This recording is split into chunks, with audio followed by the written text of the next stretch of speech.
The peopling of the earth. These are the descendants of Noah's sons, Shem, Ham, and Japheth, to whom sons were born after the flood. Japheth's sons, Gomer, Magog, the Medes, Javan, Tubal, Meshech, Tiras. Gomer's sons, Ashkenaz, Riphath, Togarmah. Javan's sons, Elisha, Tarshish, the Kittim, the Dananites. From these came the dispersal to the islands of the nations. These were Japheth's sons according to their countries, and each of their languages according to their tribes and their nations. Ham's sons, Cush, Mizraim, Put, Canaan. Cush's sons, Seba, Havilah, Sabta, Rama, Sabteka. Rama's sons, Sheba, Dedan. Cush became the father of Nimrod, who was the first potentate on earth.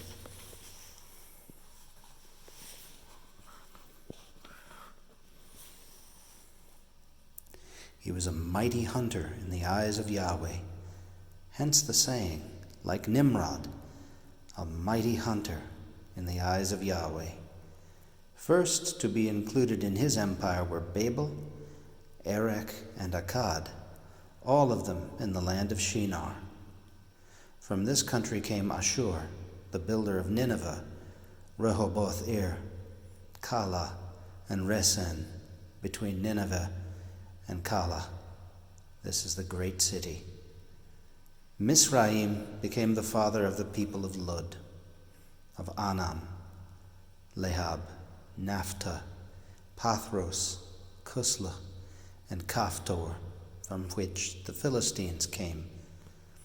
Canaan became the father of Sidon, his firstborn, then Heth, and the Jebusites, the Amorites, Girgashites, Hivites, Archites, Sinites, Arvadites, Zemarites, Hamathites.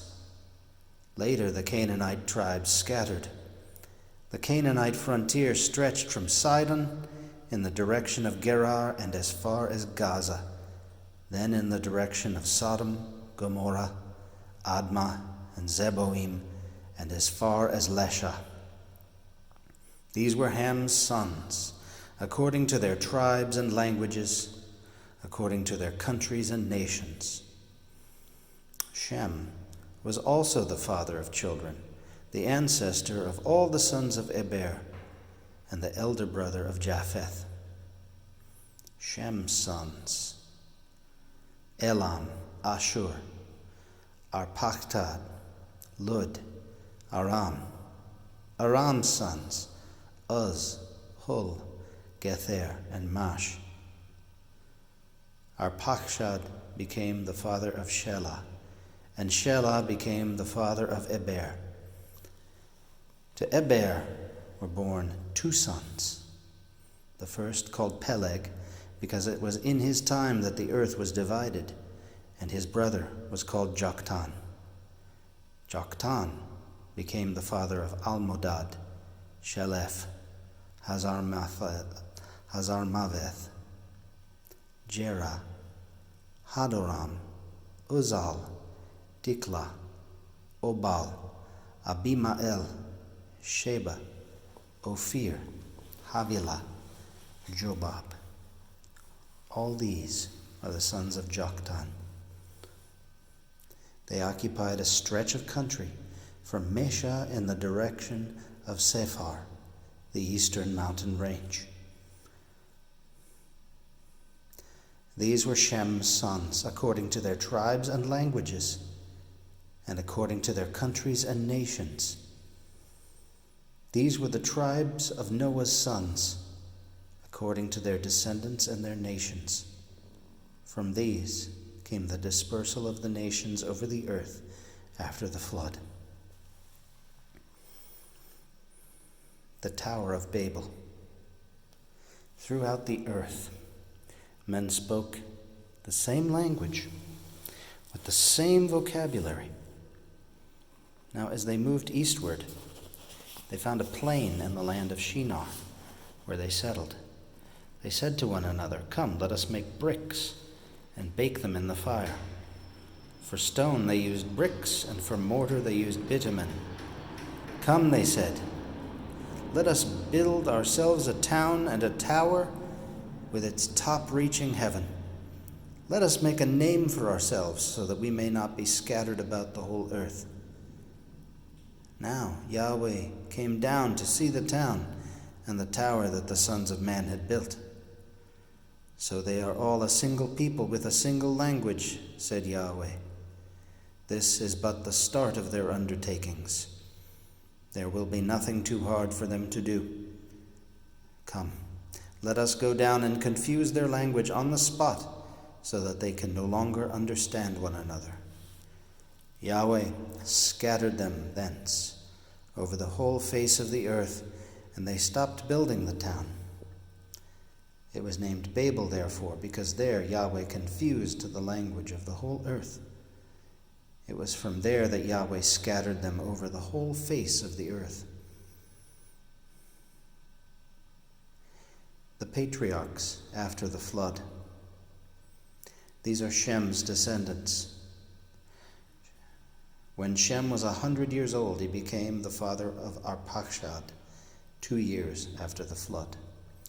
After the birth of Arpachshad, Shem lived 500 years and became the father of sons and daughters. When Arpachshad was 35 years old, he became the father of Shelah. After the birth of Shelah, Arpachshad lived 403 years and became the father of sons and daughters.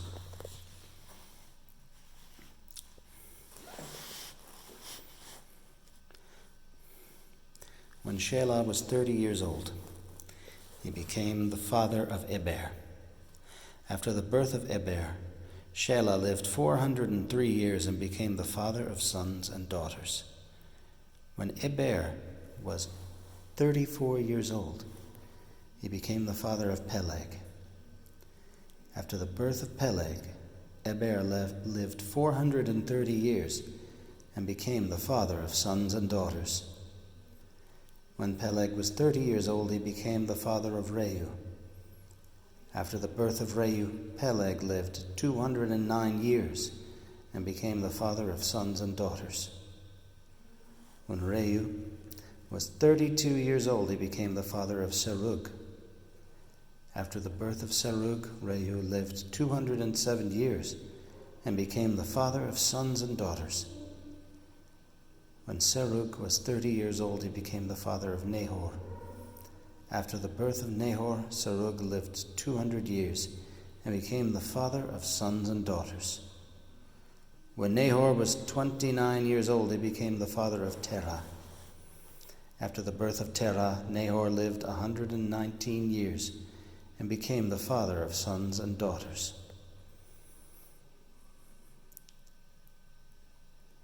When Terah was 70 years old, he became the father of Abram, Nahor, and Haran. The descendants of Terah. These are Terah's descendants. Terah became the father of Abram, Nahor, and Haran. Haran became the father of Lot. Haran died in the presence of his father Terah in his native land, Ur of the Chaldeans. Abram and Nahor both married. Abram's wife was called Sarai. Nahor's wife was called Milcah, the daughter of Haran, father of Milcah and Iscah. Sarai was barren, having no child. Terah took his son Abram, his grandson Lot, the son of Haran, and his daughter-in-law, the wife of Abram, and made them leave Ur of the Chaldeans to go to the land of Canaan. But on arrival in Haran, they settled there. Terah's life lasted 205 years. Then he died at Haran. The story of Abraham. The call of Abraham.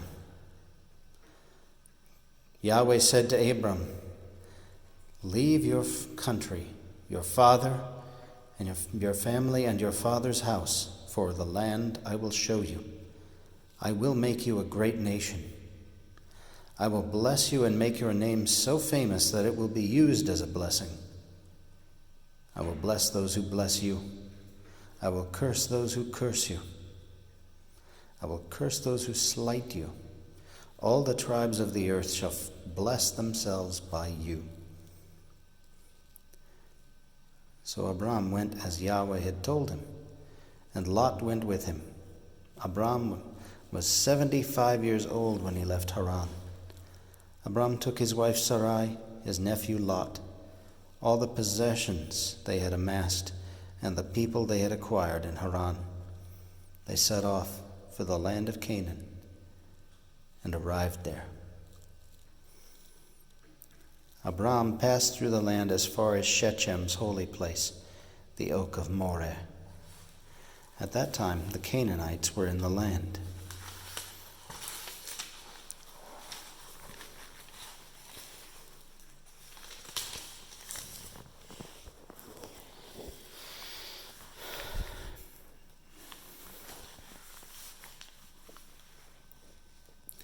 Yahweh appeared to Abram and said, "It is to your descendants that I will give this land." So Abram built an altar there for Yahweh who had appeared to him. From there he moved on to the mountainous district east of Bethel, where he pitched his tent, with Bethel to the west and Ai to the east. There he built an altar to Yahweh and invoked the name of Yahweh. Then Abram made his way stage by stage to the Negeb. Abraham in Egypt.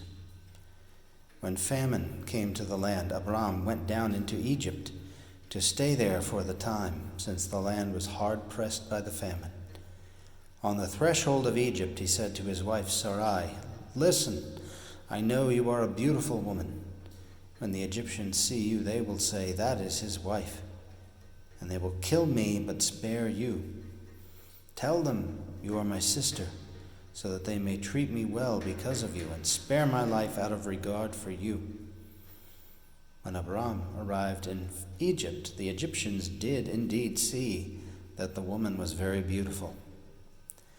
When Pharaoh's officials saw her, they sang her praises to Pharaoh, and the woman was taken into Pharaoh's palace. He treated Abram well because of her, and he received flocks, oxen, donkeys, men and women slaves, she-donkeys and camels. But Yahweh inflicted severe plagues on Pharaoh and his household because of Abram's wife Sarai.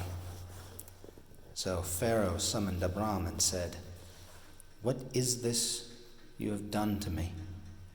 Why did you not tell me she was your wife? Why did you say, 'She is my sister,' so that I took her for my wife? Now, here is your wife. Take her and go." Pharaoh committed him to men who escorted him back to the frontier with his wife and all he possessed. Abraham and Lot separate. From Egypt, Abram returned to the Negeb with his wife and all he possessed, and Lot with him.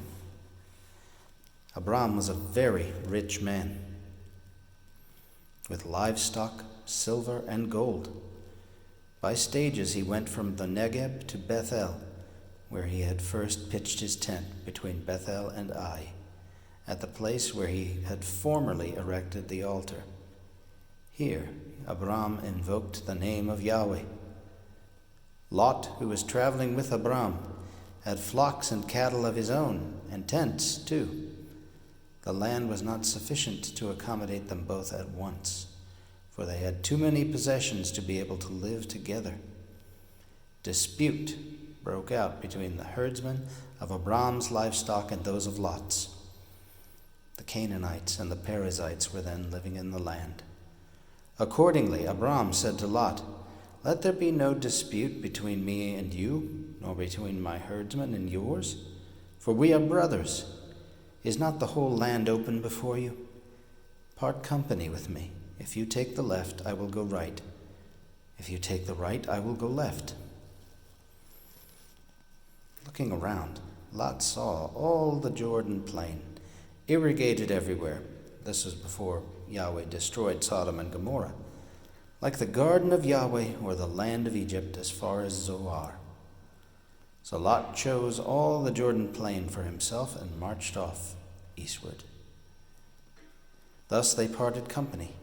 Abram settled in the land of Canaan. Lot settled among the towns of the plain, pitching his tents on the outskirts of Sodom. Now the people of Sodom were vicious men, great sinners against Yahweh. Yahweh said to Abram after Lot had parted company with him, "Look all around from where you are toward the north and the south, toward the east and the west. All the land within sight I will give to you and your descendants forever. I will make your descendants like the dust on the ground. When men succeed in counting the specks of dust on the ground, then they will be able to count your descendants. Come, travel through the length and breadth of the land, for I mean to give it to you." So Abram went with his tents to settle at the oak of Mamre at Hebron. And there he built an altar to Yahweh.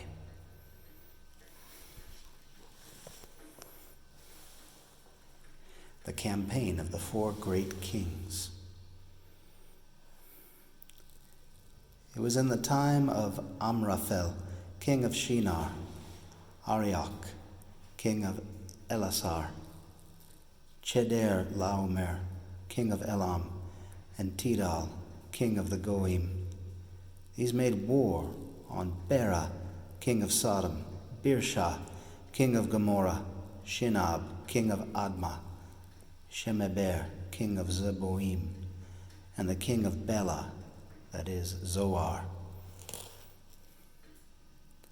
These latter all banded together in the valley of Siddim, that is, the Salt Sea.